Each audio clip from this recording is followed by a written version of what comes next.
محرم کو محرم الحرام کیوں کہتے ہیں؟ اور لوگوں میں یہ مشہور ہے کہ اس میں غم منایا جاتا ہے. نعوذ باللہ بعض لوگ کہتے ہیں کہ منحوس مہینہ ہے. پتہ ہے کہ اور یہ بات بھی بہت مشہور ہے کہ محرم میں شادی نہیں کرنی چاہیے. بھئی کسی نے شادی کری تو اس کی شادی چلتی نہیں ہے. لوگ محرم کے مہینے کے لوگوں نے غم کا مہینہ شمار کرنا شروع کر دیا اپنی طرف سے. تو جب غم کا مہینہ شمار کرنے شروع کر دیا، وہ کہتے ہیں کہ بھائی اب خوشی کا کوئی کام نہیں ہونا چاہیے. تو شادی بھی جو ہے وہ خوشی کا کام ہے، لہٰذا جو ہے شادی بھی نہیں کرو. تو یہ لوگوں کی خود ساختہ باتیں. اچھا، محرم کے مہینے میں بعض لوگ سبیل لگاتے ہیں اور وہ یہ دلیل دیتے ہیں کہ ہم پانی تو پلا رہے ہیں، اس میں کیا ہے. لیکن خرابی وہاں پیدا ہو جاتی ہے کہ جب شریعت نے کسی عمل کے لیے کوئی وقت مقرر نہیں کیا اور ایک آدمی از خود اس کے لیے کوئی وقت مقرر کر لیتا ہے کہ بھئی میں فلاں وقت یہ کام کروں گا، یا فلاں مہینے میں یہ کام کروں گا تو ثواب ملے گا، یا فلاں موقع پہ یہ کام کرنا چاہیے، تو یہ سوچ کر اس عمل کو کرنے سے وہ بدعت بن جائے.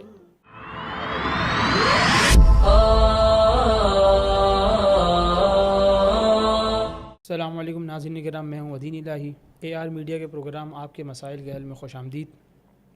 الحمدللہ محرم الحرام شروع ہو چکا ہے 1448 ہجری. تو اس سلسلے میں کچھ ہمارے پاس محرم کے اعتبار سے سوال آئے ہیں اور آج ہمارے مہمان ہیں مفتی طاہر صاحب. السلام علیکم ورحمۃ اللہ وبرکاتہ. وعلیکم السلام ورحمۃ اللہ وبرکاتہ. اچھا مفتی صاحب، محرم کے اعتبار سے کچھ سوالات آئے ہیں. پہلا سوال یہ ہے کہ محرم کو محرم الحرام کیوں کہتے ہیں؟ بسم اللہ الرحمن الرحیم. محرم کا مطلب ہوتا ہے بزرگی والا، عظمت والا، برکت والا. تو کیونکہ یہ مہینہ جو ہے وہ اشہر الحرم میں ہے، یعنی عزت والا، عظمت والا مہینہ ہے، تو اس لیے اس کو محرم الحرام کہتے ہیں. شرعاً 4 مہینے ایسے ہیں جن کو اشہر الحرم کہا جاتا ہے: ذی القعدہ، ذی الحجہ اور محرم الحرام. اور چوتھا مہینہ جو ہے وہ ہے رجب. تو ان 4 مہینوں کی جو حرمت ہے یہ پہلے سے چلی آ رہی ہے، اور پچھلے مذاہب میں بھی ان کی حرمت تھی. اور ایک حکم پہلے ان سے متعلق یہ بھی تھا کہ ان مہینوں کے اندر جو ہے وہ جہاد کرنا، قتال کرنا یہ ممنوع ہے، الا یہ کہ کوئی دشمن جو ہے وہ باہر سے حملہ آور ہو جائے اور دفاع کیا جائے تو اس کی تو اجازت تھی، لیکن از خود جہاد میں پہل کرنے کی اجازت نہیں تھی، ممانعت تھی. بعد میں اور دوسرا حکم یہ تھا کہ دوسرا حکم ان کی عزت، حرمت اور عظمت ہے کہ ان مہینوں کے اندر آدمی جو ہے وہ گناہ سے زیادہ اپنے آپ کو محفوظ رکھے. اسی طرح اعمال کی فضیلت ان مہینوں میں بڑھ جاتی ہے ان کی عظمت کی وجہ سے. تو پہلا حکم جو ہے وہ تو اب ختم ہو گیا ہماری شریعت میں. البتہ دوسرا حکم کہ ان کی عزت، حرمت جو ہے وہ اب بھی باقی ہے. تو کیونکہ ان میں سے ایک مہینہ محرم بھی ہے تو اس کا نام جو ہے وہی بتا رہا ہے کہ یہ عزت اور حرمت والا مہینہ ہے. اس سے ان لوگوں کی غلط فہمی بھی دور ہو جاتی ہے جو محرم کو جو ہے ایک غم کا مہینہ سمجھتے ہیں، یا معاذ اللہ منحوس مہینہ سمجھتے ہیں، یا سمجھتے ہیں کہ یہ مصیبتوں والا مہینہ ہے، پریشانیوں والا مہینہ ہے، لوگ خوشی کے کام نہیں کرتے اس مہینے میں. تو یہ سب لوگوں کی خود ساختہ باتیں. شریعت کی نگاہ میں یہ ایک عظمت والا، حرمت والا مہینہ ہے. مفتی صاحب، میرا اگلا سوال بھی اسی متعلق تھا کہ محرم الحمدللہ ایک باعزت مہینہ ہے اور لوگوں میں یہ مشہور ہے کہ اس میں غم منایا جاتا ہے. یہ نعوذ باللہ بعض لوگ کہتے ہیں کہ منحوس مہینہ ہے.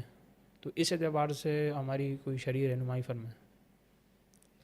جیسے میں نے ابھی عرض کیا نا کہ اس کا تو نام ہی جو ہے ان باتوں کی نفی کر رہا ہے.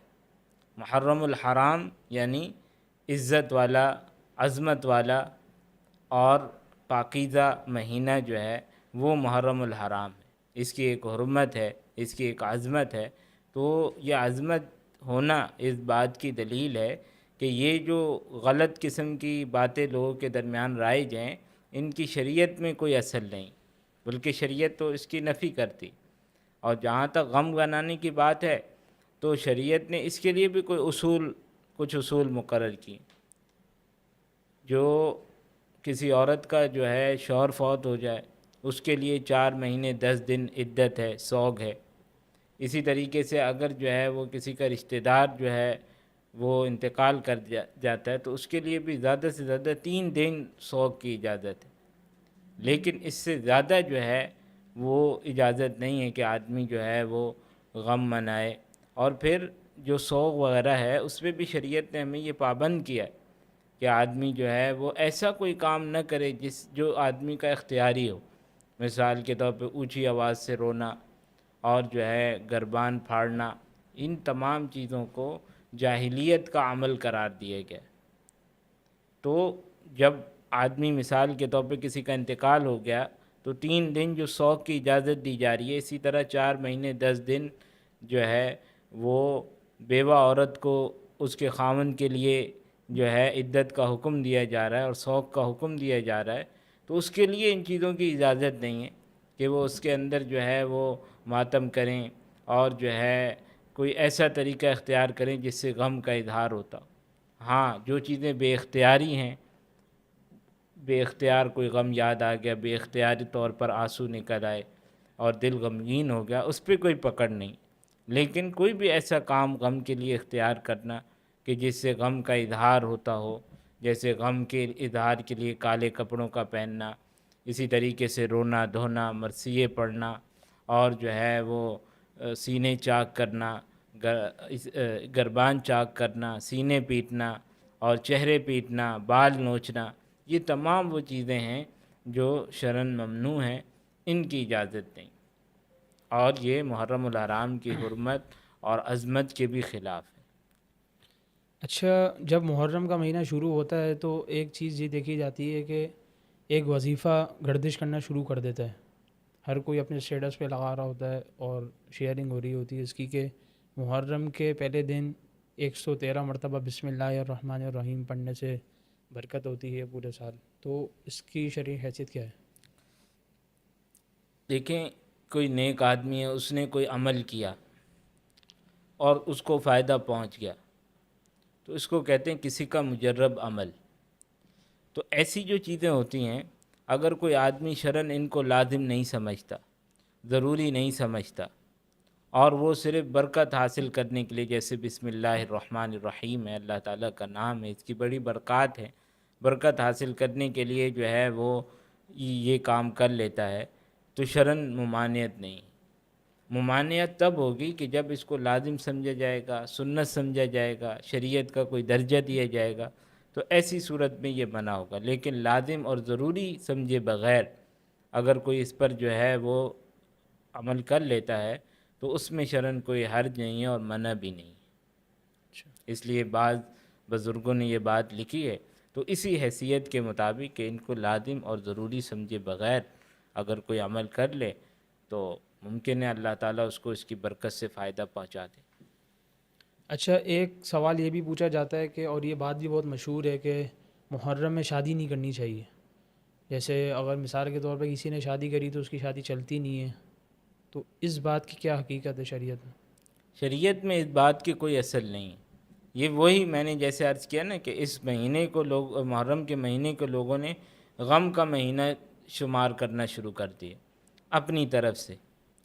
تو جب غم کا مہینہ شمار کرنے شروع کر دیا، وہ کہتے ہیں کہ بھائی اب خوشی کا کوئی کام نہیں ہونا چاہیے، تو شادی بھی جو ہے وہ خوشی کا کام ہے، لہٰذا جو ہے شادی بھی نہیں کرو۔ تو یہ لوگوں کی خود ساختہ باتیں، بلکہ جب معاشرے میں اس طرح کی غلط بات پھیل گئی ہے تو کوئی شخص جو ہے اگر محرم میں اس نیت سے شادی کر رہا ہے تاکہ لوگوں کی اس غلط بات کی اصلاح ہو، تو اس کو دوہرا ثواب ملے گا۔ ایک تو شادی کرے گا سنت پہ عمل کرنے کا، اور ایک غلط رسم ختم کرنے کی کوشش کا۔ اچھا، محرم کے مہینے میں بعض لوگ سبیل لگاتے ہیں اور وہ یہ دلیل دیتے ہیں کہ ہم پانی تو پلا رہے ہیں، اس میں کیا ہے؟ تو خاص طور پہ محرم کے مہینے میں سبیل لگانا، اگرچہ اس بندے کا عقائد صحیح ہوں، تو اس کے لیے سبیل لگانا درست ہے؟ دیکھیں فی نفسی ہی پانی پلانا یہ تو بہت نیکی کا کام ہے. لوگوں کو پانی پلانا، لوگوں کے لیے پانی کا انتظام کرنا، خصوصاً گرمی کے موقع پر، اور وہاں پر جہاں پر لوگوں کو پانی پینے کی ضرورت ہے تو پانی پینے کا انتظام کرنا اور اس کی کوشش کرنا، یہ خود بذات خود ایک نیکی کا کام. لیکن خرابی وہاں پیدا ہو جاتی ہے کہ جب شریعت نے کسی عمل کے لیے کوئی وقت مقرر نہیں کیا اور ایک آدمی از خود اس کے لیے کوئی وقت مقرر کر لیتا ہے کہ بھئی میں فلاں وقت یہ کام کروں گا، یا فلاں مہینے میں یہ کام کروں گا تو ثواب ملے گا، یا فلاں موقع پہ یہ کام کرنا چاہیے، تو یہ سوچ کر اس عمل کو کرنے سے وہ بدعت بن جائے گا. ویسے آدمی جب چاہے جو ہے وہ پانی پلائے، اس میں کوئی ممانعت نہیں ہے، لیکن یہ سوچ کر کہ نہیں محرم میں ہی پانی پلانے میں ثواب ملے گا اور محرم میں ہی سبیلیں لگانی چاہیے کیونکہ شریعت نے ایسا کوئی حکم نہیں دیا، تو اس پہلو سے یہ عمل درست نہیں. اچھا، اسی طریقے سے بہت خصوصیت کے ساتھ محرم میں اور ربیع اول میں لوگ کھانا تقسیم کرتے ہیں، تو ایسے عمل کا کیا حکم ہے اور ان سے کھانا لے کر کھایا جا سکتا ہے؟ ایک بات تو یہاں یہ سمجھ لیں کہ یہاں بھی وہی بات ہے. ویسے کسی مسلمان کو، کسی انسان کو کھانا کھلانا فی نفسی ایک نیکی کا کام کہ دوسرے کو آدمی کھانا کھلا رہا ہے، اس کے لیے کھانے کا انتظام کر رہا ہے، تو یہ جو ہے نیکی کا کام ہے، بہت اچھا کام ہے. لیکن خرابی وہی پیدا ہوتی ہے کہ جب ہم کسی ایسے عمل کے لیے جس کے لیے شریعت نے کوئی وقت مقرر نہیں کیا، ہم اپنی طرف سے کوئی وقت مقرر کر لیتے ہیں، ہم اپنی طرف سے کوئی تعیین کر لیتے ہیں، تو اس کی وجہ سے پھر اس عمل کے اندر خرابی پیدا ہو جاتی ہے، اور اس کی وجہ سے جو عام حالات میں ایک جائز و درست عمل تھا وہ ممنوع قرار پاتا ہے، اور اس سے جو ہے وہ روکا جاتا ہے کیونکہ یہ بدعت کے قبیل سے ہے. رہی بات یہ کہ اگر کسی نے جو ہے یہ سمجھتے ہوئے کہ بھائی فلاں مہینے میں یا فلاں دن جو ہے یہ کھانا پکانا ہی اسی دن ہی ثواب کا کام ہے، اور اس نے اس نیت سے کھانا بنا کر جو ہے بانٹ دیا، تو وہ کھانا فی نفسی حلال ہے اگر جو ہے وہ جائز چیزوں سے بنا ہوا ہے اور اللہ تعالیٰ کے نام پر دیا جا رہا ہے، تو ایسی صورت کے اندر وہ جائز ہے، یعنی وہ کھانا اس سے حرام نہیں ہوتا. البتہ کیونکہ اس طرح کھانا وصول کرنے میں اور ایسا کھانا کھانے میں ان لوگوں کے غلط نظریے کی ترویج ہوتی ہے، تو آدمی اگر کہیں پر فتنہ کھڑا نہ ہوتا ہو، لڑائی جھگڑا فساد پیدا نہ ہوتا ہو، تو ایسے موقع پر آدمی جو ہے وہ نہ لے. اور اگر اسے یہ خدشہ ہے کہ بھئی اس سے لڑائی جھگڑے اور فتنے پیدا ہوں گے نہ لینے سے، تو اس صورت میں وصول کر لے، لیکن پھر خود کھانے کے بجائے کسی اور کو دے دے تاکہ اس بدعت کی جو نفرت ہے وہ دل کے اندر بیٹھی رہے. یہ ساری تفصیل تب ہے کہ جب وہ کھانا اللہ تعالیٰ کے نام پر دیا جا رہا، لیکن اللہ کے علاوہ کسی اور کے تقرب کے لیے اگر کوئی کھانا تقسیم کر رہا ہے ان ایام میں، تو وہ کھانا پھر جائز نہیں ہوتا، اس کا کھانا بھی جائز نہیں ہے اور لینا بھی جائز نہیں. اچھا، بعض لوگ ہوتے ہیں اور آج کل یہ بہت مشہور ہو گیا ہے کہ 10 محرم کی رات کو ان کے نظریے بالکل صحیح ہوتے ہیں، عقائد بالکل صحیح ہوتے ہیں، پوری رات وہ کھانا پکا رہے ہوتے ہیں، حلیم بنا رہے ہوتے ہیں، تو ایسا کرنا ان حضرات کے لیے صحیح ہے؟ ان کو روکا جا سکتا ہے یا ان کو چھوڑ دیں؟ یہاں بھی وہی خرابی پیدا ہو رہی ہے نا کہ اپنی طرف سے حلیم بنانے کے لیے یا کوئی اور کھانا بنانے کے لیے انہوں نے یہ سمجھ لیا کہ بھئی یہ اس کا وقت ہے، یعنی ایک وقت کی تعیین کر لی، تو اس میں بھی وہی بدعت کا پہلو آ جاتا ہے.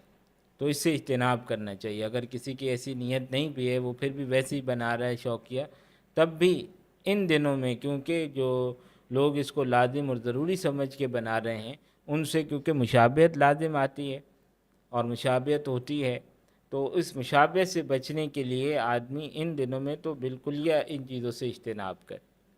سال کے اور بہت دن ہیں، کسی اور دن میں جو ہے وہ حلیم بنا کے کھا بھی سکتا ہے، تقسیم بھی کر سکتا ہے، لیکن ان دنوں کے اندر ایسے کام کرنے سے اجتناب کرنا چاہیے. جزاک اللہ مفتی صاحب، ہمیں وقت دینے کا شکریہ. اللہ تعالی ہم سب کو ان مسائل پر ان کو سمجھ کر ان پر عمل کرنے کی توفیق عطا فرمائے. السلام آمین علیکم ثم ورحمۃ اللہ وبرکاتہ. وعلیکم السلام ورحمۃ اللہ. اللہ وبرکاتہ.